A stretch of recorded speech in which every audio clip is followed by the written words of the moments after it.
नमस्ते दोस्तों, सभी दोस्तों को तहे दिल से नमस्कार। दोस्तों, आपका बहुत बहुत स्वागत है आपके प्यार से यूट्यूब चैनल स्टूडेंट इंडिया पर। दोस्तों, आज हम सीखने वाले हैं एरर डिटेक्शन एंड करेक्शन, यानी कि एग्जाम के अंदर एरर पूछे जाते हैं, चाहे वो कोई भी कॉम्पिटिटिव एग्जाम हो या फिर कोई भी एग्जाम हो। एग्जाम के अंदर इंग्लिश के अंदर एरर बहुत पूछे जाते हैं।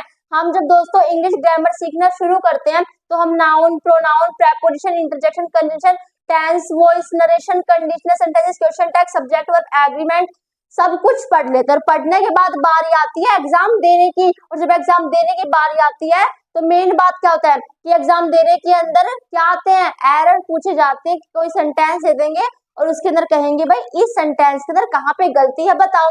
तो भाई देखो, एरर के बहुत सारे कॉन्सेप्ट हैं, यानी कि भाई आपको पता है कि भाई यहाँ पे गलती है, अभी तो आपको नहीं पता, लेकिन जब आप एग्जाम में सॉल्व करोगे एरर तो कहीं पे भाई आपको नहीं पता तो आप उसे छोड़ के आओगे, पता है आप उसे करके आओगे। तो देखो मैं कहना क्या चाह रही हूँ, मैं ये कह रही हूँ दोस्तों कि मान लो जब हम एरर का कोई भी सेंटेंस सॉल्व करते हैं तो उसके अंदर हमें जो पता होता है कि हाँ भाई इसमें नाउन गलत है, इसमें प्रेपोजिशन गलत है, इसमें टेंस गलत है, इसमें सिंगुलर प्लूरल, इसमें सब्जेक्ट गलत है, इसमें वर्ब गलत है, इसमें टेंस गलत है, तो उसके अकॉर्डिंग हम उसमें एरर यानी कि जो ऑप्शन होता है छाट के आते हैं। ठीक है, तो हम सब कुछ तो एरर के अंदर सीख नहीं सकते, लेकिन कुछ वे चीजें जो एग्जाम के अंदर पूछी जाती हैं या फिर जो हमें कंफ्यूज करती हैं उन्हें हम सीखेंगे। ठीक है, तो देखो भाई नाउन, प्रोनाउन सब कुछ हम नहीं सीख सकते क्योंकि सब कुछ हम सीख चुके हैं। अब इसका मतलब ये नहीं है कि एरर में नाउन पूछे जाते हैं तो हम नाउन की परिभाषा याद करने लग जाएंगे, नहीं। हमें नाउन के अंदर वो चीज सीखनी पड़ेगी कि जो एग्जाम के अंदर पूछी जाती है या फिर जिनमें हम कंफ्यूज होते हैं। ठीक है दोस्तों, मैं एरर की काफी वीडियोस बना चुकी हूँ, काफी तो नहीं 3-4 मैं वीडियोस बना चुकी हूँ। मैंने वो वीडियो प्लेलिस्ट में डाल रखी है, ठीक है, जैसे क्लास 1, क्लास 2, क्लास 3, क्लास 4। तो हमारी ऐसी वीडियो, ये हमारी कौन सी क्लास 4 है। ठीक है, तो हम इसे सीखेंगे। अब देखो हम आराम नाम से सीख रहे हैं तो जरूरी है आपको वो देख लेना बहुत ज्यादा जरूरी है। जितने भी कॉन्सेप्ट है एरर से निकल के हम सीख लेंगे, और जितने नहीं निकलेंगे जब भी हम एरर यानी कि सेंटेंसेस सॉल्व करेंगे ना, और उसमें जो भी हमारा कॉन्सेप्ट निकल के आएगा उसे फिर सीख लेंगे। ठीक है, तो अब देखो, अब मैं आपको क्या कॉन्सेप्ट सिखाने वाली हूँ एरर के अंदर, यानी कि एग्जाम के अंदर एरर में बहुत पूछा जाता है।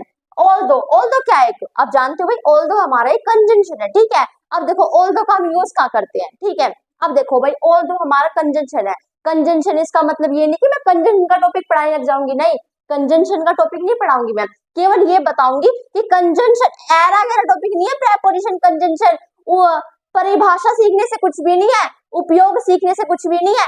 ऐसी चीज सीखनी चाहिए, चीजों को इतना डीपली सीख लो, ऐसी चीज सीखनी चाहिए जो एग्जाम के अंदर पूछ जाती है, जो एरर के अंदर पूछी जाती है। ठीक है, अब देखो ऑल्दो क्या होता है, ऑल्दो का हम यूज करते हैं दोस्तों जब कोई विपरीत कंडीशन हो, यानी कि एक स्थिति अलग हो, एक स्थिति अलग हो। हम कहते नहीं है कि भाई मैं बीमार हूं, जैसे कि मैंने कहा कि मैं बीमार हूं तो भाई मैं पढ़ा नहीं सकती। ठीक है भाई, मैं सब जानते हैं, मैंने कहा भाई मोहन बीमार है तो हम जानते हैं भाई मोहन बीमार है तो उसे आराम की जरूरत है, वो कोई भी काम नहीं कर सकता।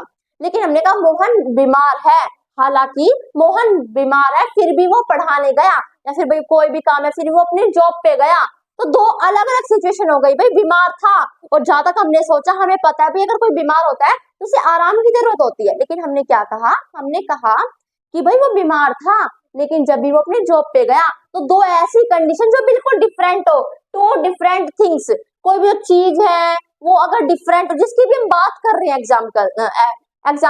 एग्जाम्पल के अंदर, ठीक है, अगर वे अलग है, डिफरेंट है, कंट्रास्टिंग सिचुएशन हो। कंट्रास्टिंग सिचुएशन का मतलब क्या होता है, दोनों सिचुएशन बिल्कुल अलग, तब उस केस में हम ऑल्दो का यूज करते हैं। ठीक है, जैसे कि यहाँ पे एग्जांपल देखो, although Tommy was tired she continued to study. भाई हालांकि देखो भाई, मैं आपको हिंदी नहीं बता रही, ऑल्दो की सपोज करो मैंने आपको हिंदी नहीं बताई, क्योंकि मैं आपको हिंदी नहीं सिखा रही हूँ, मैं आपको इसका उपयोग सिखा रही हूँ। क्या हमने यहाँ पे ऑल्दो का क्यों उपयोग किया, क्योंकि हम जानते थे कि टॉमी थका हुआ था, टायर्ड, और जो हमारा टायर्ड होता है दोस्तों, देखो एक तो हमारा होता है शब्द टायर्ड, टायर्ड होता है, और एक होता है हमारा ट्राइड, इन दोनों में अंतर है। टायर्ड का मतलब होता है थका हुआ, क्या होता है, थका हुआ। यहाँ पे आई आर आर आई में अंतर है। ठीक है, अगर आई पहले है तो उसका मतलब है थका हुआ, और इसका मतलब होता है कोशिश, क्या होता है, कोशिश करना। ठीक है, तो इनमें अंतर है। इसमें भी यार पूछ सकते हैं, कुछ भी दे सकते हैं भाई, अगले वालों की मर्जी है। वो तो पता है क्या कर सकते हैं, वो तो जो हमारी स्पेलिंग है ना उसे भी गलत कर सकते हैं। मैं आपको नाउन का भी कॉन्सेप्ट सिखाऊंगी, क्योंकि पता है कि कई बार क्या होता है, मतलब इस जगह पे नाउन नहीं आना चाहिए था। मान लो एरर का कोई वाक्य है एग्जाम के अंदर और उसमें नाउन दे दिया, उसमें एडजेक्टिव दे दिया, लेकिन हम जानते हैं कि यहाँ पे एडजेक्टिव नहीं आना चाहिए था, यहाँ पे नाउन आना चाहिए था। तो उस एडजेक्टिव का नाउन कैसे बनाए, ये भी तो एरर के अंदर पूछे जाते हैं ना, तो वो भी सिखाऊंगी भाई। सब कुछ एक साथ नहीं सिखा सकते, आराम आराम से सिखाएंगे। अगर सब कुछ एक है, पूरी साइंस में एक साथ पढ़ाने लग गए तो कितने घंटों की वीडियो बन जाएगी, स्पॉज भी नहीं कर पाओगे आप। जब भी तो आधी आधी बनाई जाती हैं, नहीं तो साइंस की पूरी बुक को एक वीडियो में क्यों नहीं समझाते, समझाते भी है तो वन शॉट से, शॉर्ट तरीके से। वही हम आपको सिखा रहे, कंजेशन हम आपको पूरी नहीं सिखा रही, मैं आपको बिल्कुल वो सिखा रही हूँ जो एरर के अंदर पूछे जा रहे हैं, क्योंकि हम पढ़ा चुके हैं, आप सीख चुके हो। और अब हमारा टारगेट है कि जो एरर, हमें क्या सॉल्व करना, हम देखो हमारी जो टॉपिक है हमारा क्या, एरर करेक्शन, यानी कि एरर का हमें करेक्शन करना है, उन्हें ठीक करना है, ठीक है। तो यहाँ पे देखो भाई, वो थका हुआ था, जो टॉमी था वो थका हुआ था, लेकिन फिर भी उसने अपना कंटिन्यू, यानी कि उसने अपनी पढ़ाई को जारी रखा। भाई थका हुआ था फिर भी जारी रखा, तो भाई दो अलग सिचुएशन हो गई। तो इसमें हमने ऑल दो का यूज कर लिया। ऑल दो कभी भी लास्ट में नहीं आएगा दोस्तों, ध्यान रखना, ठीक है। कभी भी इसका यूज लास्ट में नहीं होगा। अगर लास्ट में हो गया तो आप क्या कराओगे भाई, उस ऑप्शन पे टिक कराओगे जो ऑप्शन आपका गलत है, यानी कि जिसमें ऑल दो दे रखा है, ठीक है। ऐसे आपको ऑप्शन मिलेंगे भाई, आधा आधा सेंटेंस दे दिया, ए सेंटेंस तो नहीं कहूंगी मैं, मतलब शब्द होंगे, ठीक है। कहीं पे फ्रेज होगा, सी और फिर डी, ऐसे पाएंगे, ठीक है। मान लो भाई जिसमें आपको गलती दिख रही है तो उस पर आप टिक कराए, ओके ठीक है। अभी मैं ये चीजें भी सीखेंगे, पहले कॉन्सेप्ट तो सीख ले भाई, पहले बेसिक क्लियर करो फिर हम आगे बढ़ेंगे, ठीक है। तो पहले इन कॉन्सेप्ट को सीख लेते हैं, फिर हम आगे जो वीडियोस बनाएंगे उसके अंदर हम इन्हें भी जल्दी जल्दी सॉल्व करेंगे, ठीक है। और इनके अंदर जो भी कॉन्सेप्ट हमें नया मिलेगा उसे हम सीख लेंगे, उसे हम अपने दिमाग में फिट कर लेंगे, ठीक है। अब देखो यहाँ पे मैं क्या कह रही हूँ, ओके समझ में आ गया, ओके। अब देखो ऑल दो की मैं आपको हिंदी बताऊं तो, हिंदी मीनिंग बताऊं तो, ऑल दो का मतलब होता है दोस्तों हालांकि। और हालांकि का मतलब क्या होता है, हालांकि को यूज करो। मान लो आपको उपयोग नहीं आता, सपोज करो आप भूल गए, आपको उपयोग नहीं पता, आपको केवल ये पता है कि ऑल दो की हिंदी होती है हालांकि, ठीक है। मैंने कहा हालांकि वो बीमार था, लेकिन जब भी वो जॉब पे गया, हालांकि टॉमी थका हुआ था, लेकिन जब भी उसने अपनी जो पढ़ाई थी उसे जारी रखा। तो हालांकि का मतलब ही यही है कि भाई दो सिचुएशन अलग है। तो भाई हालांकि ये काम ये था, मैंने कहा भाई हालांकि भाई ये कर रहा था, तो फीलिंग अंदर से ये आ रही है आपकी, पर मेरी भी क्या फीलिंग आ रही है, फीलिंग ये आ रही है कि भाई आगे कुछ अलग ही बात करें। भाई हालांकि उसका काम ये था, लेकिन जब भी वो उसने वो किया, तो हालांकि का अगर मतलब ही ये है तो उपयोग भी यही तो आएगा। तो भाई हालांकि से आप याद मत करना, मन है तो कर लेना, लेकिन मैंने आपको उपयोग भी सिखा दिया। उपयोग जरूरी था, उपयोग आपने सीख लिया। ये उपयोग क्यों बना, क्यों का कारण था, इसका मतलब हालांकि होता है, इसलिए बस ऐसे बना दिया, ठीक है। ओके आगे देखो, although I love pizza, pizza not pizza, ये क्या होता है, इसकी जो हमारी प्रोनाउंसिएशन होते हैं वो होते हैं पिज्जा, ठीक है। थोड़ा सा टी का साउंड होता है आई और जेड के बीच में, पिज्जा, ओके। आगे देखो, आई एट बर्गर लास्ट नाइट, भाई देखो हालांकि मैं पिज्जा पसंद करता हूँ, लेकिन मैंने पिछली रात को क्या खाया था, लास्ट नाइट मैंने बर्गर खाया। भाई आपको पिज्जा पसंद है, आपको पिज्जा पसंद है, फिर आपने बर्गर क्यों खाया, भाई कोई मजबूरी हुई होगी, लेकिन हम जानते हैं दो सिचुएशन अलग है। जब हमें पता है भाई हमारे सामने पिज्जा रखा है और बर्गर रखा है, हमें पता है कि हमें पिज्जा पसंद है, तो हम पिज्जा को तो खाएंगे, लेकिन हमने वो नहीं खाया, हमने बर्गर खाया, क्यों खाया, कोई मजबूरी होगी। तो दो अलग अलग सिचुएशन हो गई, इसलिए हमने यहाँ पे ऑल दो का यूज किया। अब हिंदी मीनिंग की बात करें, हालांकि मुझे पिज्जा पसंद है, हालांकि मुझे पिज्जा पसंद है, हालांकि मुझे पिज्जा पसंद है, फिर भी मैंने बर्गर खाया, ठीक है। Okay although she is young, हालांकि वह शी इज यंग यानी कि वह छोटी है, शी इज वेरी इंडिपेंडेंट, छोटे बच्चे कभी इंडिपेंडेंट होते हैं, हाँ भाई मोस्टली नहीं होते, 99% नहीं होते, क्योंकि माँ बाप के गुलाम होते हैं, ठीक है। तो गुलाम ही होते हैं भाई, पढ़ना पड़ता है, ये करना पड़ता है, वो करना पड़ता है। बड़े होने के बाद हम आजाद होते हैं, लेकिन जब तक हम छोटे हैं, हम क्या होते हैं, गुलाम होते हैं। इसमें क्या कह रहे हैं, इस सेंटेंस में कह रहे हैं वो लड़की छोटी है फिर भी गुलाम है, ओ सॉरी फिर भी आजाद है। तो हालांकि वो छोटी है फिर भी आजाद है, तो दो सिचुएशन अलग हो गई, और हमने किसका यूज किया है, ऑल्दो का यूज किया है। ही turned up for work on time, अब देखो यहाँ पे ही वाज अनवेल, यहाँ पे आपको फिल करना है, ठीक है। आपको यहाँ पे क्या करना है, फिल करना है, यहाँ पर क्या आएगा, और मैं आपको इसकी हिंदी बता देती हूँ। देखो भाई वह अनवेल है, अनवेल का मतलब क्या होता है, वेल यानी कि अच्छा, मतलब स्वास्थ्य ठीक नहीं है उसका, ठीक है, थोड़ा सा स्वास्थ्य ठीक नहीं है, उसे आराम की जरूरत है, लेकिन फिर भी वो समय पर ऑन टाइम, भाई समय पर अपने काम के लिए वो था कि भाई हाँ काम पे जाना है, ये करना है, जबकि वो अनवेल यानी कि उसका स्वास्थ्य ठीक नहीं था, हालांकि वो ठीक नहीं था। तो यहाँ पे हम क्या फिल कर देंगे, ऑल्दो। ठीक है, ऐसे आपको फिल करना है। ओके ठीक है, अब हम आगे बढ़ते हैं। उससे पहले अगर आप स्क्रीनशॉट लेना चाहते हो तो आप इसका स्क्रीनशॉट ले सकते हो। तो आशा करते हो आपने स्क्रीनशॉट ले लिया होगा। और अब हम सीखेंगे कुछ और कॉन्सेप्ट। अब देखो हमारा अगला कॉन्सेप्ट क्या है। अभी हमने क्या पढ़ा, अभी हमने जो पढ़ा वो आपने सीख लिया, ऑल्दो का यूज पढ़ा आपने सीख लिया। अब देखो अब हम क्या पढ़ेंगे, कुछ ही है हमारे with, together with, as well as, in addition to, along with. ठीक है, तो इनके बारे में आपको समझाती हूँ। उससे पहले मैं आपको एज वेल एज का मुझे याद आ गया, उसे समझाती हूँ। ठीक है, अब देखो एंड और एज वेल एज में क्या अंतर है। देखो भाई मैं आपको ऐसे ही सिखा देती हूँ। ये देखो भाई, एंड के स्थान पर हम एज वेल एज का भी यूज कर सकते हैं, लेकिन अगर एज वेल एज का हम यूज कर लेंगे तो उनके बीच में अंतर क्या होगा। मान लो कोई भी सेंटेंस है, कोई भी सेंटेंस नहीं तो मैं छोटी सी चीज लिखती हूँ। मैंने कहा पेन एंड पेंसिल, मैंने कहा पेन और पेंसिल। या फिर मैंने कहा मोहन एंड सोहन, मोहन और सोहन। अब मेरी बात ध्यान से सुनो दोस्तों, मैंने कहा Mohan and Sohan are playing in the ground, Mohan और सोहन मैदान में खेल रहे हैं। लेकिन मान लो अगर मैं एंड की जगह एज वेल एज का यूज कर दूं तो क्या अंतर है। दोस्तों देखो, एंड का यूज हमेशा क्या कब होगा, एंड का यूज हमेशा जब होगा जब उसके आगे और पीछे दो चीजें तो होंगी। मतलब जब भी एंड का यूज किसी सेंटेंस के अंदर होगा तो उसके आगे और पीछे दो चीजें होंगी। ठीक है, ओके। अब एंड का यूज जब भी होता है ना दोस्तों, तो उसके आगे और पीछे दोनों चीजें हमेशा बराबर होती है। जैसे मैंने कहा Mohan and Sohan are playing in the ground, Mohan और सोहन खेल रहे हैं मैदान के अंदर। ओके, अब देखो यहाँ पे मेरे कहने का क्या मतलब है, यानी कि मैंने एंड यूज किया है ना, तो जो दोनों मेरे जो भी थिंग है ना, जो भी पर्सन है वो मेरे बराबर है। यानी कि मोहन को भी मैं उतना ही दर्जा दे रही हूँ और सोहन को भी मैं उतना ही दर्जा दे रही हूँ। लेकिन सपोज करो मैंने यहाँ पर यूज कर लिया Mohan as well as Sohan, तो क्या अंतर होगा। तो मेरे कहने का मतलब है मोहन साथ ही साथ, एज वेल एज का मतलब होता है साथ ही साथ। अगर एंड है तो दोनों चीजें बराबर हैं, और अगर एज वेल है, एज वेल एज है तो दूसरी चीज को मैं ज्यादा फोर्स कर रही हूँ। मैंने कहा पार्टी के अंदर मैं और तुम आए, लेकिन मैं कहना चाहती हूँ पार्टी के अंदर मैं तो आई लेकिन साथ ही साथ तुम भी आए, तो मैं तुम पे ज्यादा जोर देना चाहती हूँ। मैंने कहा भाई मैं मार्केट से पेन और पेंसिल लाई, भाई मैं पेन लाने वाली थी, लेकिन मैंने कहा मैं दुकान से पेन साथ ही साथ पेंसिल भी लाई। तो भाई लाई बेशक दोनों चीजें हो, लेकिन मैं पेंसिल पर ज्यादा जोर देना चाहती हूँ। ठीक है, इसलिए हम एज वेल एज का यूज करते हैं।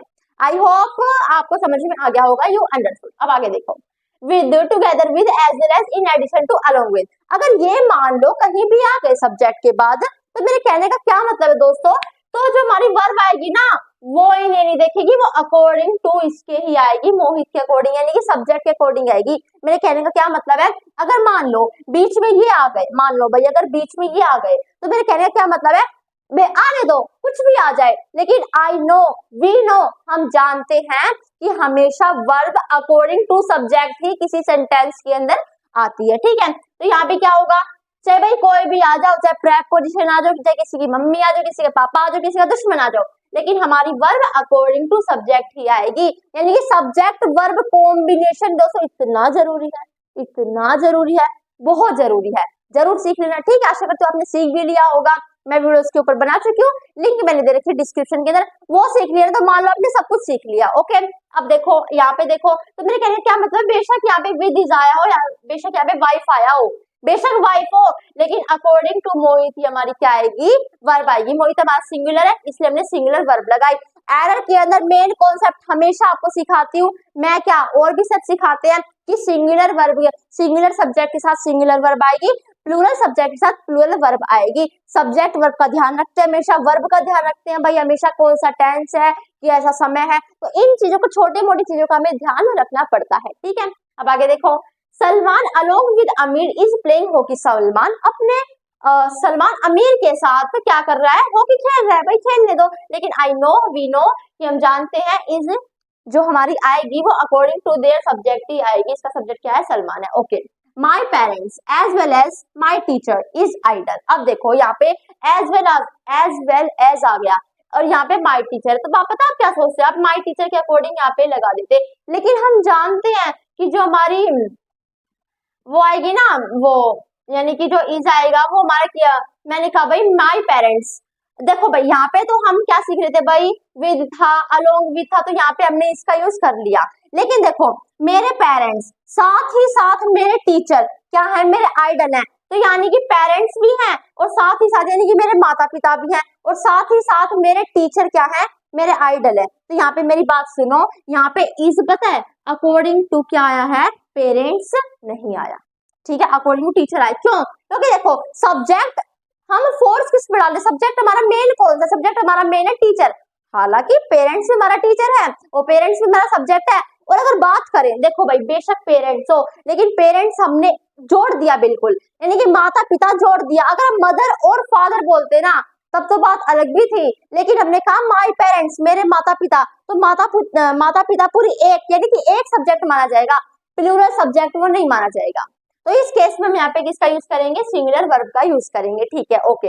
अब आगे देखो, द बुक और the pen is in the drawer. देखो भाई मैं आपको ईदर और, नीदर और, नॉट ओनली बट आल्सो इसे पिछली वीडियो में समझा चुकी हूँ, ठीक है, तो वहां जाकर भी आप सीख सकते हो। सब्जेक्ट और एग्रीमेंट के अंदर भी सिखा सकती हूँ, मतलब उसके अंदर मैंने सिखा दिया, वहां पे आप सीख सकते हो। तो ईदर और का कॉन्सेप्ट है ना वो मैं आपको अच्छे से सिखा सकी, तो आप वहां से भी सीख लेना और मैं आपको बता दूंगी भाई जो इज आई है हमारी अकॉर्डिंग टू इनकी आई है, ठीक है, द बुक के अकॉर्डिंग हमारी क्या आई है, ये आई है, द बुक और the pen is in the room, okay. अब आगे देखो, आगे क्या है, one of each of everyday, no one somebody. अब इनके अंदर क्या है भाई, अगर मान लो ये है वन ऑफ है, ईच ऑफ है, एवरीडे है, नो वन है, समबडी है, अगर ये एज अ सब्जेक्ट आ गए तो हमें क्या करना है, हमें वर्ब हमेशा सिंगुलर रखनी है। यानी कि भाई अगर ये सब्जेक्ट मान लो हमारे आ गए तो हमारी जो वर्ब होगी ना वो सिंगुलर होगी, चाहे वो मेन वर्ब हो या फिर चाहे वो हेल्पिंग वर्ब हो, ठीक है। जैसे कि मैंने कहा one of my boxes is open, क्यों होगी, मैंने कहा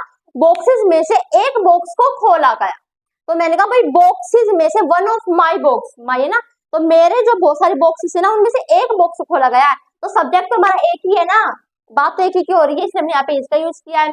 एवरीडे भाई सब्जेक्ट अगर प्रत्येक, एवरीडे का मतलब था प्रत्येक, यानी कि हर एक, प्रत्येक बेशक सारे आ जाएं, मान लो यहाँ पर 5 लड़के खड़े, मैंने कहा प्रत्येक, बेशक प्रत्येक हो, लेकिन मैं प्रत्येक का मतलब क्या होता है, प्रत्येक का मतलब होता है हर, हर एक एक एक, ठीक है, इसलिए अगर एक यूनिट आई है तो हमें वॉन्ट्स का यूज करना। और आपको मैं बहुत ज्यादा बता चुकी हूँ, बहुत बार बता चुकी हूँ कि वर्ब की फर्स्ट फॉर्म हमारी बेसिक फॉर्म होती है जिसका यूज हम प्लूरल सब्जेक्ट के साथ करते हैं, ये हमारी वर्ब की फर्स्ट फॉर्म है एस या ईएस, जो हमारी वर्ब की फिफ्थ फॉर्म होती है उसका यूज हम सिंगुलर सब्जेक्ट के साथ करते हैं, ठीक है, तो singular subject with singular verb, ऐसे यहाँ पर भाई कोई उसे पसंद नहीं करता, no one likes him, okay. आगे देखो, आगे भाई कुछ हमारे ऐसे नाम होते हैं, हम कहते हैं ना भाई हमेशा अगर मान लो सिंगुलर सब्जेक्ट है तो सिंगुलर वर्ब आएगी। अब मैंने कहा मैथमेटिक्स, आप कहोगे दीदी सिंगुलर नहीं है, यहाँ पे एस लगे यानी कि प्लूरल सब्जेक्ट है तो हम प्लूरल वर्ब लगाएंगे, लेकिन नहीं, कुछ नाम ही ऐसे होते हैं जिनमें एस लगा होता है, ठीक है, जैसे कि यहाँ पे न्यूज हो गया, मैथमेटिक्स हो गया, फिजिक्स हो गया, the tale of two cities हो गया, नाम एक बुक का,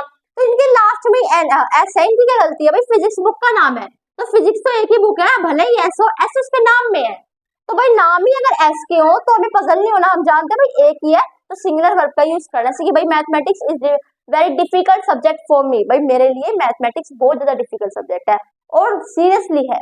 अब यहाँ पे देखो हमने इसका यूज कर दिया। अब कलेक्टिव नाउन क्या होते हैं, नाउन के अंदर पढ़े होंगे, ग्रुप को क्या कहते हैं, कलेक्टिव नाउन कहते हैं, भाई कोई छोटा ग्रुप है तो उसे हम क्या कह देंगे, कलेक्टिव नाउन कहेंगे। Use to group of person, भाई पर्सन का ग्रुप है, एनिमल्स का ग्रुप है, थिंग्स का ग्रुप है, तो हम किसका यूज करेंगे, मतलब उसे क्या कहते हैं, कलेक्टिव नाउन कहते हैं। अब देखो इनके साथ क्या होगा, हमेशा सिंगुलर वर्ब कलेक्टिव नाउन के साथ आती है, यानी कि कलेक्टिव नाउन के साथ हमेशा सिंगुलर वर्ब आती है। अब देखो मैंने यहाँ पर क्या लिख रखा है भाई, पीपल हो गए, स्टाफ हो गए, टीचर हो गए, फैमिली हो गई। अब मुझे बताओ भाई teacher, staff, people, family, team, ये एक ग्रुप है, यानी कि भाई इसके अंदर बहुत सारे इंसान है, लेकिन जब भी हम अगर ग्रुप की बात करते हैं तो हमारी वो एक ही हो जाती है। मैं आपको भाई से पिछली वीडियो के अंदर सिखा भी चुकी हूँ, मैंने उसकी लिंक डिस्क्रिप्शन में दे रखी है, डिस्क्रिप्शन के अंदर, और मैंने प्लेलिस्ट के अंदर भी वीडियो डाल रखी है, ये भी डाल दूंगी, ठीक है, वहां से आप सीख लेना। और मैं आपको बता देती हूँ मैं क्या कहना चाह रही दोस्तों, क्या बताने वाली थी, हाँ भाई मैं कह रही थी कि हाँ स्टाफ हो गया, टीचर हो गया, फैमिली हो गया, एक्सेट्रा हो गया, तो क्या है भाई इनके साथ हमेशा सिंगुलर वर्ब भी आएगी। जैसे कि मैंने आपको क्या बताया था, कढ़ी चावल, मान लो मेरे ब्रेकफास्ट के अंदर कढ़ी चावल है, मेरे ब्रेकफास्ट के अंदर कढ़ी चावल है, तो बेशक में दो चीजें हो, कढ़ी और चावल, लेकिन कढ़ी चावल ही मेरा पूरा ब्रेकफास्ट है, थाली के अंदर कढ़ी चावल है, तो ब्रेकफास्ट के साथ हम इज का यूज करेंगे, ठीक है, चाहे वो कढ़ी चावल दो हो। तो ये जो कंसेप्ट है ना बेशक आपने सीख रखे हो, लेकिन अच्छे अच्छे को कंफ्यूज कर देते हैं। हम नहीं होंगे, हमने सीख लिया है, ठीक है। तो देखो द टीम ईट्स टुगेदर, तो जो टीम है खा रही है, खाना खा रही है, जो भी खा रही है एक साथ खा रही है, ठीक है। तो जब भी हमने ईट्स का यूज किया है, ईट का नहीं किया, क्योंकि ईट है बेसिक फॉर्म वर्ब की फर्स्ट फॉर्म बेसिक फॉर्म कहलाती है, और बेसिक फॉर्म का यूज हमेशा हम प्लूरल सब्जेक्ट के साथ करते हैं। ओके, अब सिंस का यूज क्या करते हैं? टेंस इसके अंदर बहुत सीखा है, present perfect continuous, past perfect continuous, future perfect continuous के अंदर हम इसका बहुत यूज करते हैं, टाइम के लिए करते हैं। लेकिन आपको पता है इसका यूज हम रीजन के लिए भी करते हैं, ठीक है। इसका यूज हम किसके लिए करते हैं? रीजन के लिए भी करते हैं, टाइम में तो करते ही करते हैं, लेकिन रीजन के लिए भी करते हैं। जैसे आप देख सकते हो भाई, since he had not studied hard he failed his exam, यानी कि भाई इसके अंदर क्या है? भाई हमें कोई कारण बताना है तो हम किसका यूज करते हैं? सिंस का यूज करते हैं। लेकिन इसके अंदर कारण जो होता है वो इतना इंपॉर्टेंट नहीं होता, यानी कि जो हम बात कहना चाहते हैं ना वो इंपॉर्टेंट होते हैं, उसके ऊपर हम बस ऐसी छोटी सी बात कहते हैं, नहीं समझ में? अभी आप समझ जाओगे। देखो भाई, मैंने कहा since he had not studied hard he failed his exam, भाई वो एग्जाम में फेल हो गया। मेरे पास बात आई, किसी ने मुझसे कहा वो एग्जाम में फेल हो गया, भाई बात खत्म। मेन बात क्या है? वो एग्जाम में फेल हो गया, लेकिन उसने ऐसे कहता भाई उसने मेहनत नहीं की थी, उसने हार्ड वर्क, उसने कठिन परिश्रम नहीं किया, वो एग्जाम में फेल हो गया। तो वो एग्जाम में फेल हो गया, ये मेहनत, उसका रीजन क्या है? कि उसने भाई परिश्रम नहीं की थी। तो परिश्रम न करना ये तो हमारी बस ऐसे ही है, यानी कि भाई देखो बिकॉज भी हमें क्या बताता है? रीजन ही बताता है क्योंकि ये हुआ। तो बिकॉज जो है वो ज्यादा मेन है सिंस से, सिंस तो छोटे मोटे कारण बताता है, यानी कि जो सिंस का कारण होता है ना वो इतना मेन नहीं होता, लेकिन उस वजह से, उस कारण से जो चीज हुई होती है ना वो मेन होती है, ठीक है। हमने कहा वो दिल्ली नहीं गया, बात खत्म। भाई हमें पता है वो दिल्ली जा रहा था, लेकिन बाद में फोन आया कि वो दिल्ली नहीं गया, बस बात खत्म। क्यों नहीं गया? भाई हमने कहा वो दिल्ली नहीं गया क्योंकि वो बीच में उसका एक्सीडेंट हो गया था, फिर भाई कुछ भी हो गया था, वो कहीं और चला गया था, ठीक है, तो भाग गया था, ठीक है, ओके। तो हमारा क्या था? वो दिल्ली नहीं गया, ये मेन हो गया, रीजन इतना मेन नहीं हुआ, ओके। तो ऐसा ही यहाँ पर है। अब देखो सिंस की अगर मैं हिंदी बताऊं तो क्या होती है? चूकी होती है। सिंस की हिंदी क्या होती है? चूकी होती है। चूंकि उसने कड़ी मेहनत नहीं की इसलिए वो एग्जाम में फेल हो गया, ठीक है। इसलिए कि इंग्लिश नहीं लगाई थी आपने, क्योंकि हमने सिंस ऑलरेडी लगा दिया, इसलिए हमने देयरफॉर नहीं लगाया या फिर सो नहीं लगाया, ओके। आगे देखो, since she had not work hard she failed her interview, यही इसकी तरह ही है। अच्छा, इसने पढ़ाई की बात की क्या? उसने पढ़ाई नहीं की इसलिए एग्जाम में फेल हो गया, वही बात हो गई भाई, पढ़ाई में नहीं थी, क्यों नहीं की नहीं की हमें नहीं पता, एग्जाम में फेल हो गई, ये बात मेन थी, ठीक है। अब यहाँ पे देखो वो उसने कठिन परिश्रम नहीं की इसलिए वो इंटरव्यू में फेल हो गया। मेन बात क्या? इंटरव्यू में फेल हो गया, वो किस वजह से फेल हुआ है ना, वो रीजन इतना इंपॉर्टेंट नहीं था ना, इसलिए हमने सिंस का यूज किया है, ठीक है। तो ऐसे आपको यूज करने, आशा करते हो आपको समझ में आ गया होगा, ये भी आपको समझ में आ गया होगा भाई, विद है, together with, as well as, in addition to, along with है, अगर ये आ जाए तो हमारी जो वर्ब आएगी अकॉर्डिंग टू इसकी आएगी, जैसे कि भाई हमारी इज है अकॉर्डिंग टू माय पेरेंट्स आई है, और इज है हमारे अकॉर्डिंग टू सलमान आई है, इज हमारे अकॉर्डिंग टू मोहित आई है, और यहाँ पर इज है हमारी कहाँ गई, आ गई, हाँ ये रही, इज है हमारी द बुक के अकॉर्डिंग आई है। बेशक यहाँ पे पेन है, लेकिन आई द बुक के अकॉर्डिंग ही है। यहाँ पे इज जो है ना वो हमारी माय पेरेंट्स के अकॉर्डिंग आई है, टीचर के अकॉर्डिंग नहीं आई, ठीक है। तो अब हम आगे सीखते हैं, क्या सीखने वाले हैं दोस्तों? हमारा लास्ट टॉपिक है अनलेस, जिसे हम सीखेंगे। देखो भाई अनलेस का यूज हम कहाँ करते हैं? अनलेस का यूज हम करते हैं कंडीशन जब हम रखते हैं, शर्त रखते हैं। मान लो भाई मैंने कहा भाई ये काम हो जाएगा, मैंने भाई कहा कि भाई ये काम हो जाएगा, लेकिन फिर मैं कह रही हूँ भाई अगर तुम ये काम करोगे तो ये काम नहीं होगा, ठीक है। तो भाई अगर तुम ये काम नहीं करोगे ना, मैंने कहा भाई वो पागल हो जाएगा, मैंने कहा वो पागल हो जाएगा। फिर मैंने कहा भाई अगर वो सबसे अच्छे से बिहेव करेगा तो वो पागल नहीं होगा, तो मैंने शर्त रख दी उसके ऊपर भाई, अगर वो, मैंने कहा वो पागल हो जाएगा।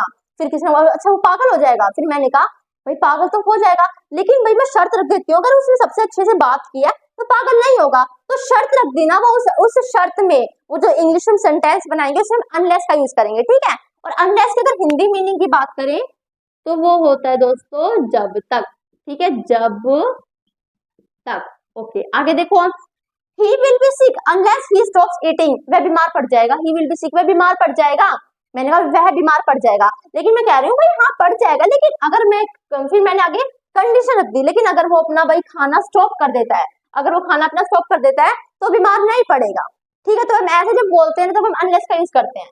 दे can not be successful unless they study, वे सक्सेसफुल, वे सफलता नहीं पा सकते, वे सफल नहीं हो सकते, लेकिन अगर वे पढ़ते हैं, जब तक वे पढ़ते हैं, यानी कि भाई अगर वे पढ़ते हैं, मैंने यहाँ पे कंडीशन रख दी, शर्त रख दी, भाई वे सफल नहीं हो सकते, बात में जानती हूँ, लेकिन अगर वो पढ़ेंगे, मैंने कंडीशन एक शर्त रख दी, तो वे सफल हो सकते हैं, ठीक है। ये देखो आगे, you can't make friends unless you help, तुम फ्रेंड नहीं बना सकते, तुम मित्र नहीं बना सकते। मैंने कहा तुम मित्र नहीं बना सकते, ओके, लेकिन मैंने कहा भाई अगर तुम सबकी हेल्प करते हो तो तुम बना भी सकते हो। तो यहाँ पे मैंने कंडीशन रख दी। यहाँ पर देखो, यू कांट सी हिम, तुम उसे नहीं दे सकते unless you go to school. लेकिन अगर तुम स्कूल जाते हो, जब तक तुम स्कूल नहीं जाते ना, जब तक तुम स्कूल नहीं जाते तुम उसे नहीं दे सकते। जब तक तुम खाना बंद नहीं कर सकते, जब तक तुम खाना बंद करोगे क्या हो, तुम बीमार पड़ जाओगे। तो मतलब ऐसे हम क्या करते हैं, कंडीशन रखते हैं। मैंने कहा तुम उसे नहीं दे सकते, बात खत्म। फिर मैंने कंडीशन रखी, लेकिन अगर भाई जब तुम स्कूल जाओगे तुम उसे देख सकते हो, तो तुम उसे नहीं दे सकते जब तक तुम स्कूल नहीं जाओगे, ठीक है। तो यहाँ पे मैं कहने का क्या मतलब, पहले तो मैं कहूंगी भाई ये काम हो सकता है, मतलब ये काम हो जाएगा। फिर मैं कहती हूँ भाई अगर तुम ये काम करते हो तो वो नहीं हो सकता। तो ऐसे यहाँ पर है, तुम उसे नहीं दे सकते, लेकिन भाई अगर तुम स्कूल जाते हो तो तुम उसे देख सकते हो। तो ऐसे अगर हम कंडीशन रखें तो वहां पर हम अनलेस का यूज करते हैं, ठीक है। तो आशा करती हूँ आपने सब कुछ सीख लिया होगा। सब कुछ तो नहीं सीखा हमने, क्योंकि एरर करेक्शन की बात आ रही है और एरर डिटेक्शन हर जगह से पूछे जाते हैं, सभी टॉपिक से पूछे जाते हैं। तो सब टॉपिक सीखने के बाद अब ये नहीं सारे टॉपिक हम फिर से सब कुछ सीख सकते हैं, नहीं सीख सकते, लेकिन कुछ चीजें सीख सकते हैं। और अब हमने बहुत ज्यादा कॉन्सेप्ट दोस्तों हम सीख चुके हैं, इतना हम नहीं सीख सकते, ठीक है। जितना सीख लिया उतना बहुत है। अब बात आती है, अब सीधा में एरर सोल्व करने हैं बस। हाँ, एक बार हम एक कॉन्सेप्ट और सीख लेंगे थोड़ा सा, वो हमारा नाउन का, कि भाई एडजेक्टिव से नाउन कैसे बनते हैं, नाउन से एडजेक्टिव कैसे बनाए। तो अगर ये कॉन्सेप्ट और हम सीख लेंगे, फिर हमारा लगभग एरर जो पूछे जाते हैं उससे हमारा टॉपिक क्लियर हो जाएगा। फिर तो हम पता सीधा क्या करेंगे, सामने हमारे सेंटेंस होगा, सोल्व करेंगे। नहीं आया अलग बात है, आ गया ना, आने के बाद हम देखा अच्छा यहाँ पे ये चीज थी, तो हम याद कर लेंगे, अच्छा भाई इसका ये है, इसका ये है, ठीक है। जहां तक सीख लिया उतना बहुत है। कोशिश हमने पूरी करी, 4-5 वीडियो में हमने अपने कॉन्सेप्ट सीखे हैं। प्रैक्टिस तो हमने बाद में की है, थोड़ी बहुत प्रैक्टिस बस की है। तो आशा करती हूँ आपको समझ में आया होगा। वीडियो को लाइक कर देना, शेयर कर देना, सब्सक्राइब कर देना। आपका बहुत बहुत धन्यवाद जिसने वीडियो एंड तक देखी है, बहुत बहुत बहुत धन्यवाद। वीडियो देखने के लिए धन्यवाद। Thanks for watching my video. जय हिंद, जय भारत।